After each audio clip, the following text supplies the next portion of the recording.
Saludos estudiantes de Historia de la Imagen en Movimiento, bienvenidos a esta presentación de cine de Japón.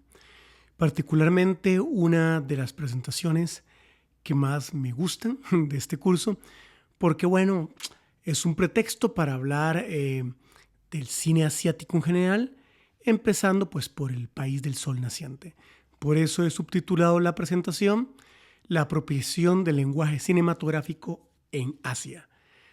Vamos a ello. Empecemos a hablar del cine japonés. Cine de Japón. Japón es uno de los primeros países a los que llega el cine, 1897, o sea, llega súper rápido. Rápidamente ellos desarrollan una industria con características culturales propias, que incluso tendrá impacto en otros países. Un fenómeno que me parece maravilloso es el de los benchis. Los benchis eran narradores profesionales de cine. Esto tiene que ver con el cine, bueno, mudo, con subtítulos, también con el cine sonoro.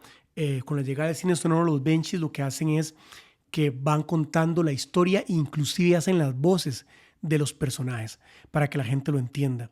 Es maravilloso porque por un lado hay un tema interpretativo de los benchis, ¿verdad? Interpretar la historia, y por otro lado hay todo un histrionismo alrededor de eso. Me parece una cosa sumamente deliciosa que además conecta con otras corrientes artísticas japonesas, como el teatro no, etcétera. O sea, se da una cosa bien, bien, bien curiosa. Esto lleva a que Japón tenga sus propios géneros, que hay una serie de géneros cinematográficos que son propios, ¿no? O sea, en este encuentro cultural hay cosas que se dan y que son puramente japonesas. Los géneros de cine japonés podemos enumerar los siguientes.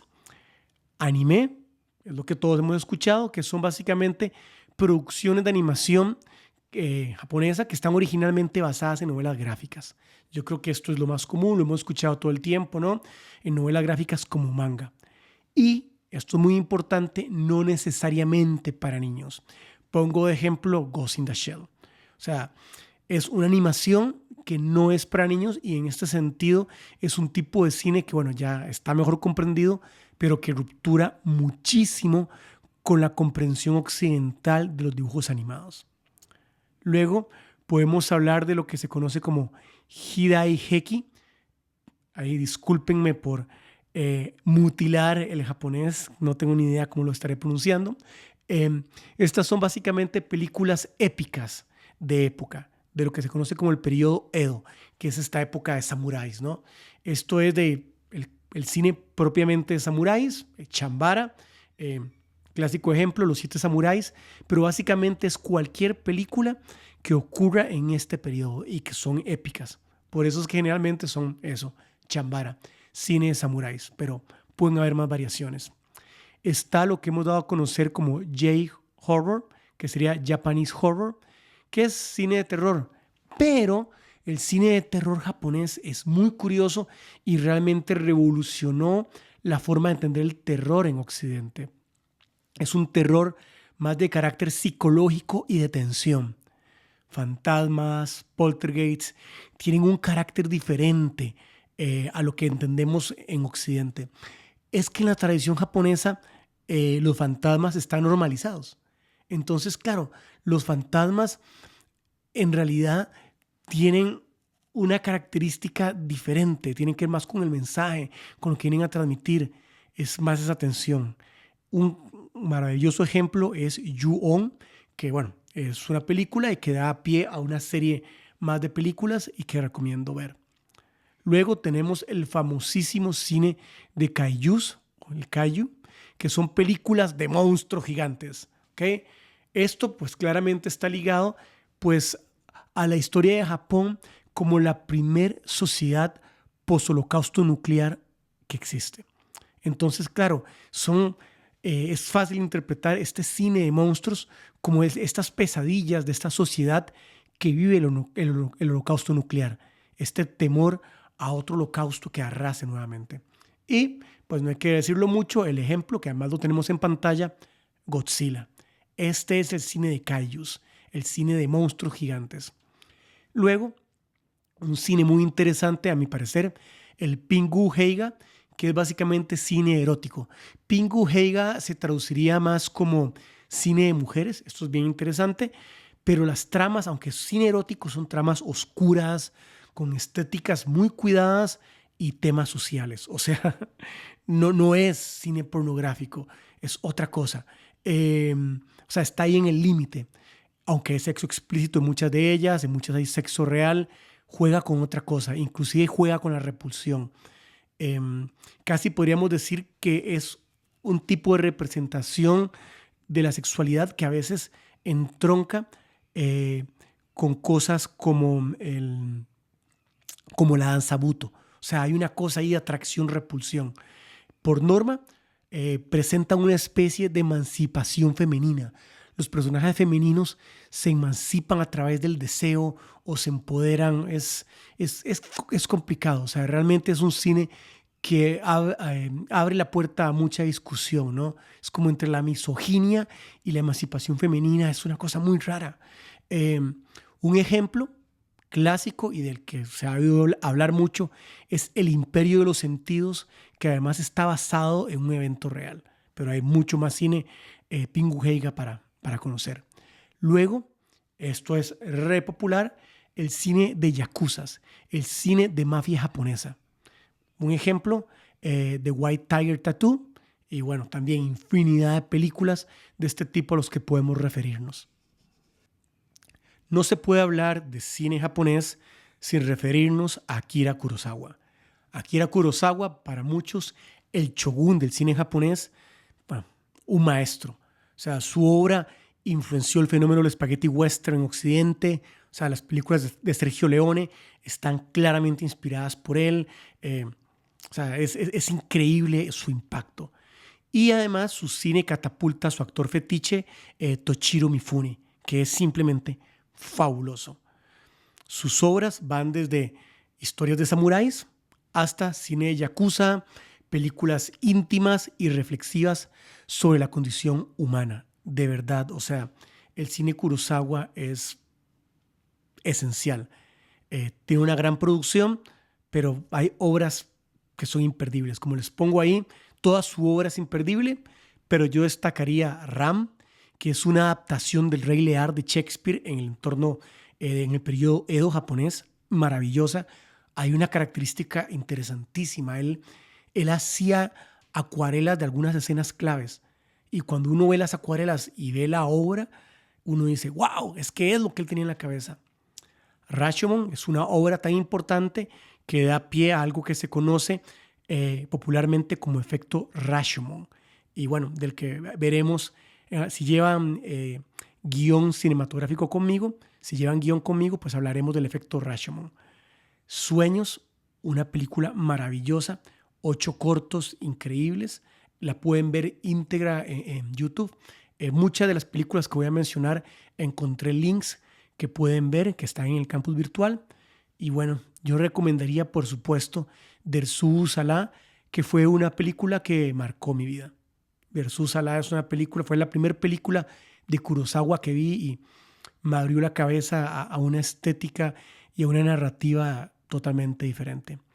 Y recomendaría Ikiru. Estas son algunas de las obras que yo les diría hay que ver. Saltando a otro tipo totalmente de director, me gustaría invitarlos a explorar la obra de Shinya Tsukamoto. Esto es más bien cine underground. Tsukamoto salta a la fama con la infame Tetsu Dairuman. Y digo la infame porque, Dios, de verdad, es una cosa extraña. A mí me parece genial, pero es extraña. Es una obra que por momentos es simplemente incomprensible. Se cataloga como una película de terror biomecánico. Hay mucho uso de stop motion para hacer los efectos visuales y bueno, es una locura. O sea, los invitaría a verla. Yo la tengo, si la quieren ver. Es una obra que daría para discutir muchísimo qué significa realmente. No quiero pues, hacerles spoilers ni darles mi interpretación de la obra. Años después, él realiza una película que se llama Una serpiente de junio, que es una obra que cae dentro del código del Pingu Heiga, de este cine erótico, con fotografía blanco y negro, virada al azul, pero bueno, igual con una mezcla de cosas. O sea, es una película con escenas que son tanto perturbadoras como hermosas. Recomiendo ambas películas, en serio. Creo que les van a abrir la cabeza a estéticas inusuales. Siguiendo este recorrido por realizadores japoneses que todos deberían conocer, Takashi Miike. Básicamente esto es pura ultraviolence. Y pongo ahí, ya te pescamos Tarantino, porque cuando uno conoce el trabajo de Takashi Miike, se da cuenta, Miike, creo que es como se pronuncia, uno se da cuenta de que Tarantino lo que hizo fue encontrar este cine y jugar en esa dirección totalmente. Miike es absurdamente prolífico, o sea, es que no puedo explicar la cantidad de películas que ha hecho. Entre 2001 y 2002 se jaló 15 producciones, o sea, más de una película por mes. Obviamente hay películas para televisión, hay toda clase de obras, pero igual, o sea, ha producido cualquier cantidad de obras y, bueno, es especialmente controvertido por sus obras, la trilogía de Death of Our Life y la gran Ichi the Killer, que recomiendo profundamente. Ambas películas o ambas obras están enmarcadas dentro del cine de Yakuza. Especialmente Ichi the Killer creo que es una buena forma de adentrarse e ir conociendo la obra de él. Saltando al terreno del anime, Satoshi Kon. Como les pongo ahí, hay vida más allá de Miyazaki y Akira Toriyama. O sea, hay mucho más anime del que suponemos. Satoshi Koa podría ser considerado uno de los directores de anime con más influencia en Occidente y casi nadie lo sabe. Por un ejemplo, Darren Aronofsky calca escenas de Perfect Blue en Requiem for a Dream. O sea, Perfect Blue es una película de Satoshi Koa bellísima. Y bueno, en Requiem for a Dream hay escenas que están calcadas. Hay mucha discusión. Aronofsky trata de decir que no, pero no sé yo, es que es calcado. Y luego, en Black Swan de Aronofsky, es clarísimo que la trama es básicamente Perfect Blue. O sea, es que es así. O sea, por un lado, en Requiem for a Dream hay escenas que están calcadas y por otro lado, la trama de Black Swan es básicamente la trama de Perfect Blue. Entonces es como, wow, o sea, como que evidentemente hay un impacto ahí, aunque no se quiera reconocer. Luego, Christopher Nolan es otro director occidental que no se queda atrás y se guinda de la estética de Paprika para Inception. ¿Recuerdan Inception, la película que ocurre en los sueños? Bueno, antes de Inception existió Paprika, que es un anime recomendadísimo y que también tiene que ver con los sueños y la estética. O sea, uno ve Paprika y uno dice, sí, claro, claramente Nolan se inspira en Paprika para esa estética del mundo de los sueños. Recomiendo ver ambas películas, Perfect Blue y Paprika, en serio, les va a encantar. Luego tenemos al gran Hideaki Anno. Él es el papá de Neon Genesis Evangelion, una serie de anime que nos voló la cabeza en los 90s y primeros 2000s, revolucionó el subgénero de mechas y de paso, y pasó de forro el género kaiju a una generación. ¿Qué quiero decir con esto? Bueno, si uno lo piensa bien, Evangelion es básicamente una versión súper madura y súper adulta de un Mazinger Z, o sea, un chico que maneja un robot, pero es exactamente lo opuesto. O sea, revoluciona el género de los mechas, mete otra clase de dramas y de paso, en el fondo, los ángeles, que es como le llaman en Evangelion, que atacan a la humanidad, son kaijus, son monstruos gigantes. No nos dimos cuenta que estábamos viendo básicamente versiones actualizadas de Godzilla, en alguna medida. Él, por cierto, es responsable de Shin Godzilla, que es un relanzamiento de la franquicia, que es una versión mucho más profunda del monstruo y es la más exitosa de las 30 entregas que se han hecho hasta la fecha. ¿Sí? Godzilla tiene 30 entregas. Me encanta esta frase de Hideaki Anno. Es extraño que Evangelion se haya convertido en un éxito. Todos los personajes son tan enfermizos. Y es que sí, o sea, recomendada. Es un anime que no es muy largo, lo pueden ver fácilmente. Luego me gustaría presentarles a Takeshi Kitano.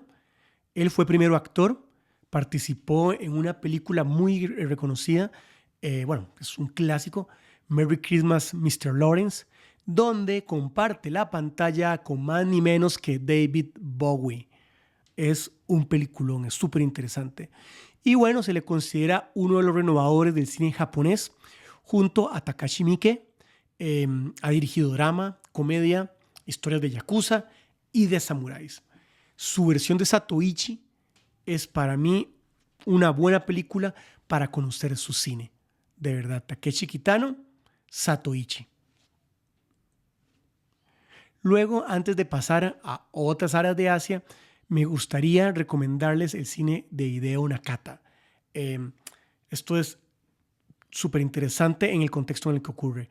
Cuando ya nadie daba un 5 por el cine de terror sobrenatural, el terror iba en otras direcciones, de Japón, de repente aparece una propuesta que, como pongo ahí, nos traumatizó a todos. Ringu, hay que ver Ringu. Es la renovación japonesa del cine de terror. Abre un estilo completamente nuevo e influye en el terror occidental. O sea, es increíble cómo influyó esto. Recomiendo buscar Ringu, no el Aro. O sea, todos hemos oído hablar del Aro, que es el remake gringo. No, Ringu, la original. Hay que verla de noche y a solas. Uno es sobrecogedora. Altamente recomendada. Bueno, ¿qué pasa en el resto de Asia? Déjenme hablarles del cine coreano. Porque, ¿qué es lo que pasa? Bueno, toda esta producción cinematográfica de Japón tiene repercusiones y en los otros países de Asia pues no se quedan atrás. También comienzan a elaborar su cine y un cine con características bien particulares. En el caso de Corea, es gracias a la protección del Estado que se consolida una industria que tiene características súper marcadas y que hoy por hoy pues, está siendo súper reconocida alrededor del mundo. Déjenme hablarles de Kim Ki-duk. Es uno de mis directores favoritos. Previo al boom del cine y series de Netflix que vemos hechas en Corea, ya está Kim Ki-duk haciendo cosas súper interesantes. En él se mezclan códigos propios del cristianismo con la estética oriental. Es maravilloso. Sí, The Samaritan Girl, Hierro 6, creo que es que se llama esta otra película. O sea, es interesantísimo. Él fue educado como cristiano y sin embargo tiene una de las películas que a mi juicio mejor representan el budismo. Primavera, verano, otoño, invierno, primavera. En serio, recomendado su cine. A mí me parece maravilloso. Y bueno, hay más cosas que vienen de Corea. Tenemos a Chang Wook Park, que es famoso por su humor negro y uso de la violencia. Podríamos pensar que es que no quiero hacer el símil con otras cinematografías. Es que el cine coreano de este estilo es muy de ellos. Tiene características tan particulares. En el caso de Chang Wook Park, recomiendo la trilogía La Venganza, que son Sympathy for Mr. Vengeance, Old Boy. Hay que ver Old Boy, es un cintón. Hollywood hizo un remake, pero, o sea, no le llega. Y Lady Vengeance, pero especialmente Old Boy. Es una película que uno la termina de ver y uno dice, ¿qué pasó? ¿Qué pasó aquí? O sea, te explota la cabeza. ¿Qué pasa en China y Hong Kong? Oh, esto es súper interesante. Por eso, bueno, he subtitulado esta parte de la presentación de los Chow Brothers hasta el presente. Y eso que tenemos ahí es un fotograma de La Maldición de la Flor de Oro. Cine reinteresante y también con un sello súper distintivo. ¿De qué hablo cuando hablo de los Chow Brothers? Bueno, estoy hablando del cine proveniente de Hong Kong. Los Chow Brothers son el estudio más grande de cine en Hong Kong, bueno, o lo llega a ser en algún momento, y es básicamente pues el epicentro del desarrollo cinematográfico en Hong Kong. Es Hong Kong el epicentro, y con estudios como los Shaw Brothers, que son el más representativo, ¿no? Con cientos de producciones de artes marciales. O sea, produjeron de todo, pero sobre todo producciones de artes marciales. Este género es conocido como wuxia, que literalmente significa básicamente guerreros de artes marciales. Es lo que alguna vez decíamos despectivamente cine de chinos voladores, ¿no? Esta gente con superpoderes y estas cosas, esto es el wuxia. Es maravilloso, es súper interesante y pues esto, la mayor parte de las producciones se las debemos a los Shaw Brothers en Hong Kong, que produjeron clásicos como Operación Dragón, el famoso Enter the Dragon de Bruce Lee, The Drunken Master, el maestro borracho, las 36 cámaras de Shaolin. O sea, es simplemente fascinante y una estética súper particular. Sin embargo, también podemos hablar de Hong Kong de cine independiente como el de Wong Kar-wai. Wong Kar-wai establece un nexo entre Occidente y Oriente. Tiene una interpretación de códigos occidentales desde la sensibilidad oriental. Es maravilloso. Algunas cosas curiosas sobre él: Wong Kar-wai nunca ha comenzado una película con el guión terminado. A veces nunca lo termina, simplemente él sabe lo que quiere contar y lo cuenta. Son obras narrativamente perfectas. Es increíble. Yo recomendaría In the Mood for Love, un clásico, y probablemente mucha gente me cuestionaría 2046, pero yo la recomiendo. Me parece una obra muy interesante y me gusta mucho su narrativa. ¿Qué pasa entonces en la China continental? Bueno, hay un momento donde finalmente se da la apertura de China al mundo occidental y comienzan a aparecer superproducciones comerciales. Aunque, y esto hay que decirlo, con una fuerte carga ideológica. Yo soy de la idea que hay que disfrutar estas películas, pero hay que agarrarlas con pinzas y analizarlas un toque. Hablamos de películas como Tigre y Dragón, que ganó Oscar, que es una joya; Héroe, que es un poema; La Casa de las Dagas Voladoras; La Maldición de la Flor Dorada y otro montón más. Es un cine poético, o sea, visualmente es re poético y es impactante, pero ojo, hay que leer los trasfondos. O sea, Héroe, que es un peliculón, bueno, da para discutirlo porque hay un tema ahí nacionalista, etcétera. O sea, hay que leer el trasfondo y ser crítico, pero son experiencias estéticas maravillosas. Además, China es cada vez un mercado más pujante, es un supermercado, comienza a ser cada vez más pujante, bueno, ya es una realidad, y cada vez más estudios y talento occidental deciden trabajar en coproducción con China. O sea, si nos ponemos a explorar en la red, vamos a encontrar en las plataformas mucho cine que se ha hecho en coproducción con China, porque conquistar ese mercado es maravilloso. Y entonces estrellas de Occidente trabajan en producciones chinas que uno dice, ¿cómo no? O sea, tenemos un Adrien Brody que participa en una película china. Tenemos este mundo de la coproducción porque, claro, es un mercado súper potente. No puedo terminar de hablar de cine asiático sin referirme a un cine súper poco comprendido. Y es el cine de Bollywood. De una de las regiones más diversas del mundo, un cine con un sabor súper particular. El cine como la comida. ¿Qué quiero decir con esto? Bueno, esto fue una explicación que me dio un profesor que tuve de la India en la escuela de cine. Él decía que básicamente una cena, un banquete en India no se considera exitoso si no es una experiencia culinaria que te lleve por todos los sabores: salado, ácido, amargo, dulce, etc. De la misma forma, el cine de Bollywood, él nos explicaba, pretende ser una especie de obra total, donde se encuentra el drama, el romance, la comedia, la acción o lo que sea, sobre una base musical que conecta todo. La música es re fundamental en este tipo de cine y el éxito de una película viene dado por la banda sonora. La gente quiere cantar la banda sonora en el cine. O sea, lo que se acostumbra es que la música sale antes. La gente conoce la música y quiere ir al cine a ver en la película o a escuchar en la película esa música que ya le ha gustado. Es súper curioso esto. Por eso es que no es raro encontrar un drama histórico donde repentinamente los personajes comienzan a bailar y cantan. Por ejemplo, la imagen que tengo ahí es del afiche de Mangal Pandey. Mangal Pandey es como el proto-Gandhi, ¿no? O sea, es un revolucionario previo a Gandhi, no es pacifista en lo más mínimo, pero que ya tiene estas ideas de independencia de la India, etcétera, en el siglo XIX.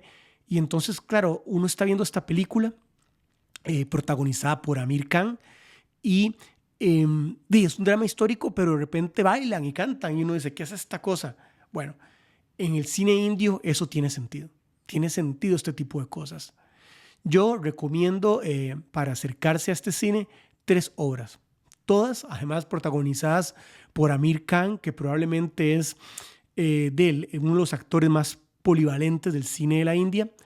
Lagan es una interesante película. Todas son larguísimas, son películas de 3 horas, o sea, es otra cosa. Mangal Pandey, que ya mencioné, y Tres Idiotas. Tres Idiotas tal vez es la más occidental de las 3 películas. Entonces, la recomendaría como una forma de entrar a comprender este cine. Y bueno, eso sería. Espero que hayan disfrutado la presentación. Espero que se exploren este cine en serio. O sea, ya lo he dicho antes, lo interesante de un curso de historia no es aprenderse datos y cosas, es saber que esto existe para poder explorarlo y entender qué recursos visuales de estas cinematografías podemos utilizar en nuestras propias obras audiovisuales. Espero que sea útil para ustedes y nos vemos en clase.